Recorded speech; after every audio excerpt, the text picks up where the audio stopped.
Vamos a comenzar con el desarrollo de las noticias y vamos a hablar de economía. Para eso tenemos a José Vargas aquí en el estudio, que va a analizar los números, parte del plan que ha dado a conocer el gobierno. Recordemos que es un plan de emergencia que abarca distintos puntos. Buenas noches, José, ¿cómo estás? Bienvenido. Buenas noches, gracias, un placer como siempre. Bueno, vamos a comenzar hablando de la desocupación. Datos realmente que no son para nada alentadores, 9,7% de desocupación a nivel nacional. Esto quiere decir que más de 190.000 personas se quedaron sin trabajo en el último año. Hay que decir que es, según lo que también se compara con otros años, es el nivel más significativo de los últimos 13 años y hay más de 2 millones de desocupados en el país. Cifras que obviamente no mejoran en el inmediato, estoy hablando ya de un cambio de gobierno, pero el objetivo es que el 2020 tenga mejores señales. La pregunta es, ¿se va a lograr, José? Bien, la pregunta es bastante interesante teniendo en cuenta cuál es el contexto con el que se encontró el nuevo gobierno. En este megapaquete de medidas que lanzó hace unos días el gobierno nacional a través del ministro Guzmán, a través de Cafiero y a través del propio presidente de la Nación, una de las medidas es el tema de la doble indemnización. Lo que busca fundamentalmente es, conociendo los números de que la desocupación está casi en el 10%, evidentemente que no sigan habiendo despidos. Es una traba, pero lamentablemente también es una traba para quienes deseen tomar personal. En ese sentido, lo que busca el gobierno nacional es intentar contener un poco algo que se viene dando en los últimos meses en la Argentina.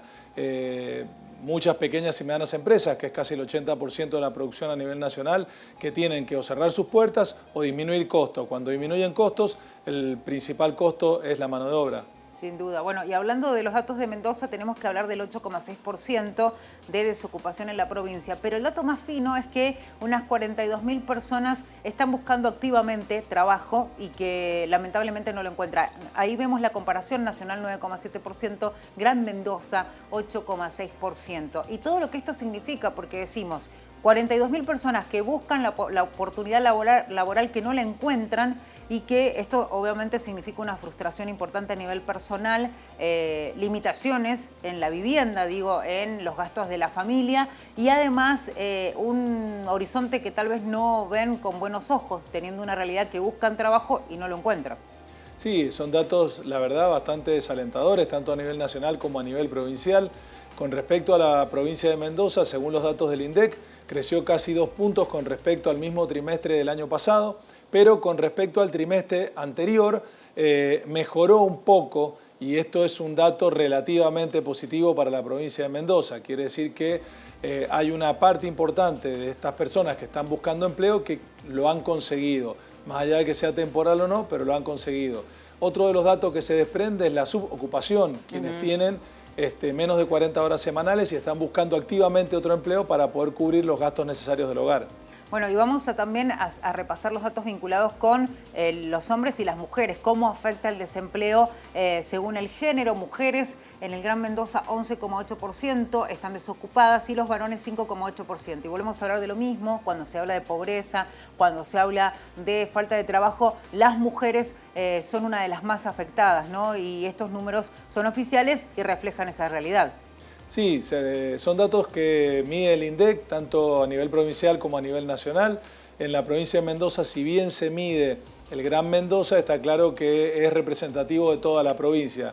El problema es que a veces cuando uno se va hacia el interior de la provincia, estos datos suelen ser mucho más desalentadores. El tema de si tenemos más desempleo, más desocupación en mujeres que en hombres, se viene dando de una manera importante en los últimos 3 trimestres, fundamentalmente. Y esto es histórico, también se da con el tema de los salarios. Si comparamos los salarios de los varones y comparamos los salarios de las mujeres, también hay una diferencia marcada importante. Se ha ido achicando esta brecha, pero evidentemente todavía sigue siendo una brecha importante. En promedio hablan de un 25% de diferencia salarial entre hombre y mujer, realizando la misma tarea, ocupando el mismo puesto. Vamos ahora a empezar a hablar de la Ley de Emergencia Económica, este proyecto que es un paquete realmente interesante. Enseguida vamos, por supuesto, a analizar los puntos, pero queríamos destacar, José, el tuit del gobernador Rodolfo Suárez, que de alguna manera iba marcando postura, más allá de lo que había decidido el interbloque de Juntos por el Cambio, después de ellos anunciar que no iban a dar quórum para el tratamiento en el Congreso del proyecto. Rodolfo Suárez esta mañana escribía esto: hago un llamado al interbloque de Cambiemos a que posibilite el quórum a fin de que juren los nuevos diputados y de esta manera permitir el debate democrático en el recinto por las nuevas medidas de gobierno.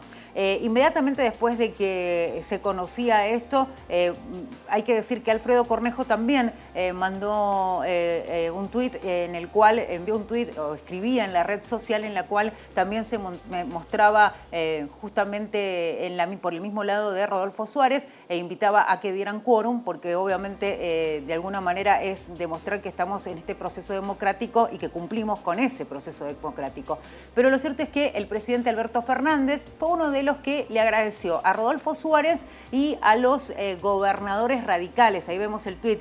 Quiero agradecer a los gobernadores Gerardo Morales, Rodi Suárez y Gustavo Valdés por aportar sinceridad al debate político. Nuestra sociedad nos reclama seriedad y diálogo para resolver los problemas. Debemos estar a la altura. Bueno, sin duda fue bien recibido el mensaje del gobernador Rodolfo Suárez. Recordemos que habían mantenido una reunión, un encuentro los gobernadores radicales con el presidente Alberto Fernández y lo que decía justamente Suárez era que lo mostraba lo había visto muy dispuesto al diálogo al presidente de la Nación. Bueno, y nos vamos a meter de lleno ahora con el proyecto, porque hay algunos puntos fundamentales y que han sido cuestionados y criticados, no solamente por los sectores involucrados. Por ejemplo, hablamos del sector agropecuario con el tema de retenciones, de los industriales, incluso algunos salieron a cruzar la decisión de los jubilados. Pero ¿podríamos repasar, José, cuáles son los puntos más importantes? Bueno, esta ley de emergencia que en un primer momento hablaba el ministro Guzmán en su primera conferencia de prensa, que iba a venir seguida de un programa macroeconómico integral. En la segunda conferencia de prensa hizo un repaso de estas medidas de emergencia, pero no habló todavía de un programa macroeconómico integral, que es lo que quizás muchos estamos esperando, para que el crecimiento de la Argentina pueda ser sostenido en el tiempo. Quizás el gobierno haya decidido con este paquete de medidas atacar lo urgente, como es por ejemplo el bono para los jubilados que cobran la mínima en diciembre y en enero, para quienes cobran asignación universal por hijo también un bono en diciembre y en enero, la tarjeta alimentaria, por otro lado la doble indemnización para quienes decidan despedir personal sin justa causa.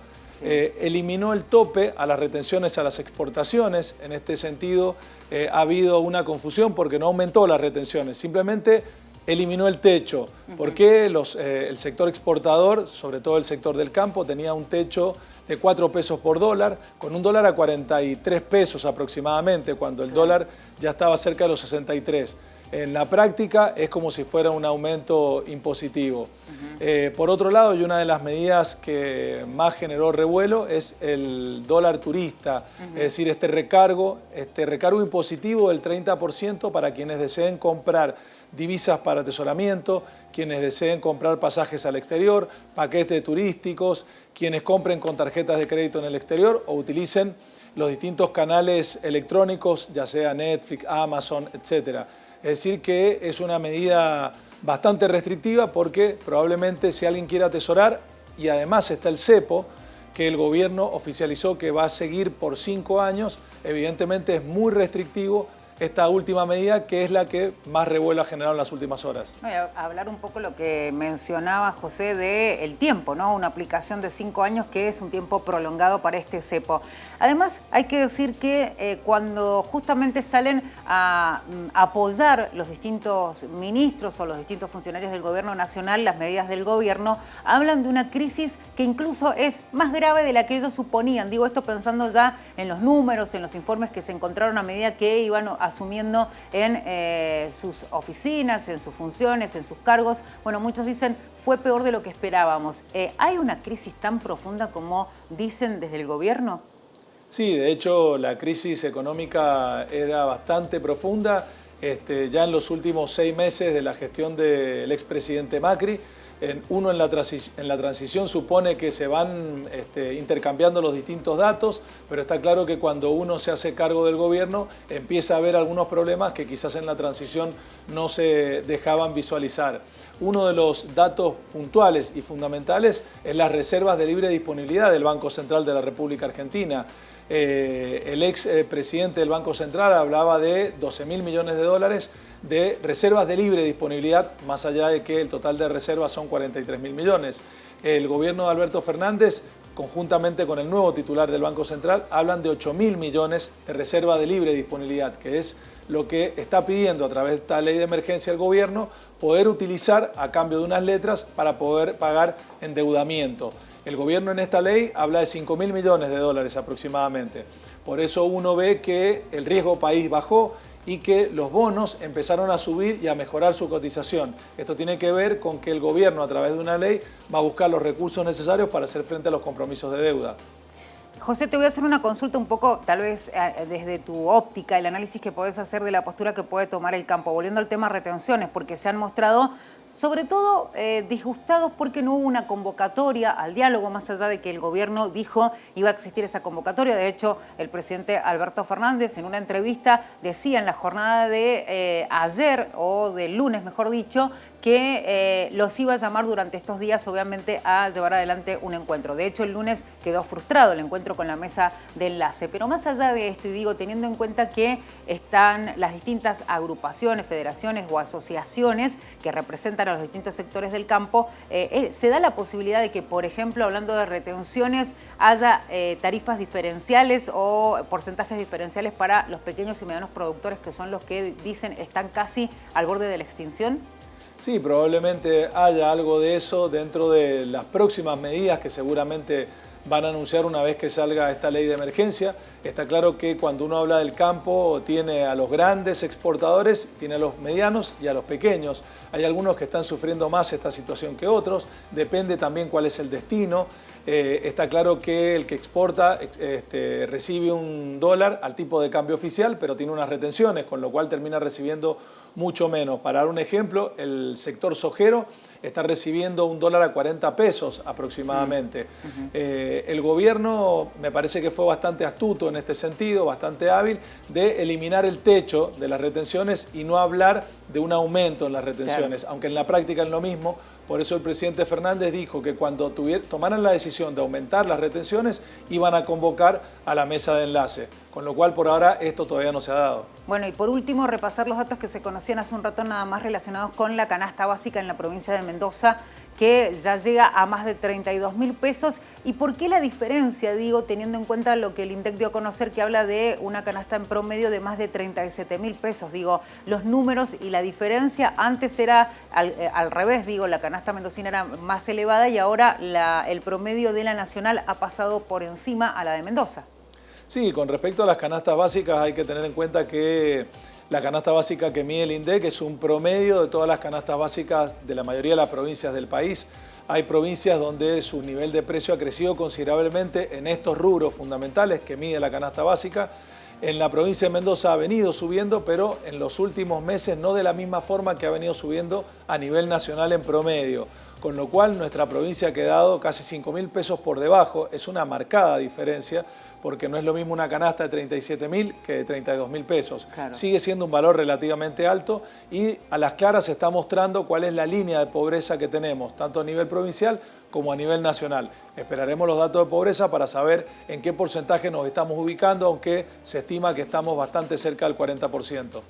Bueno, José, muchísimas gracias por venir, por supuesto, a acompañarnos en esto de, en este caso en particular y durante esta semana, interpretar mejor lo que es el proyecto de emergencia que plantea el gobierno nacional y sobre todo también analizar la realidad económica del país. Muchas gracias. Gracias, hasta la próxima. Hasta la próxima. José Vargas, economista con nosotros, como cada semana, analizando lo que está sucediendo en la Argentina.